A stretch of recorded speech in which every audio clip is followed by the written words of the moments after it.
आपके बारे में कहा जाता है कि आप किसानों की समस्या को समझते हैं। आपने तरह तरीका की खेती के ऊपर और रूरल इंडिया में कैसे इनोवेशन हो, इसमें आपका बड़ा योगदान भी रहा है और आपका इंटरेस्ट भी है। ये जो मसला हुआ है नितिन जी, ये जो मुद्दा है आज की डेट में, जैसे कहते हैं दिल्ली को तीनों तरफ से घेर लिया गया है। ये किसान बेचारे पिछले 20 दिन से इस दिल्ली की ठंड में बैठे हुए हैं। पूरा देश ये चाहता है कि ये मसला सुलझे। आप कैसे देखते हैं इसको? देखिए, पहली बात तो ऐसी है कि ये मसला क्या है और सरकार की भूमिका क्या है, इसके डिटेल्स में जाना बहुत आवश्यक है। हमारी सरकार गांव, गरीब, मजदूर, किसानों के लिए समर्पित है और किसानों पर अन्याय करने वाला कोई भी निर्णय हम नहीं करेंगे। मैं बहुत आपको एक छोटी सी, तीनों कानून के लेकर एक छोटी सी बात आपके सामने रखूंगा कि आप दवाई खरीदने के लिए जाओगे तो दवाई के दुकानदार दवाई का भाव तय करता है।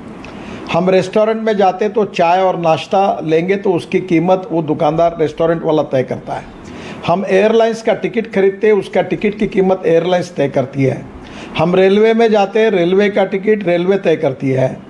हम लोग कहीं भी जाए तो भी उसकी कीमत तय करने का अधिकार उसी व्यक्ति को है जिसका वो माल है। केवल किसानों के बारे में जब अपना माल वो मंडी में लेके जाता है तो उसकी कीमत उसका बिचौलिया, दलाल या उसका व्यापारी तय करता है। ये उचित है क्या? जिस देश के संविधान में फंडामेंटल राइट में फ्रीडम ऑफ स्पीच है, फ्रीडम ऑफ हम लिखने का, बोलने का हमारा अधिकार है, फंडामेंटल राइट के रूप में मानते हैं, तो क्या किसानों को अपना माल बेचने का अधिकार नहीं है? नहीं, बिल्कुल तो सही पहली बात बात तो ऐसी है कि किसानों को कोई आपने मंडी बंद नहीं की है। मंडी भी है और बाहर भी कहीं भी जाके बेच सकता है। जहाँ ज़्यादा भाव मिलेगा वहाँ किसान का वो माल बेचने का अधिकार, ये उसका फंडामेंटल राइट है। ये मुझे बताइए, किसानों के विरोध में है कि किसान के बाजू में है?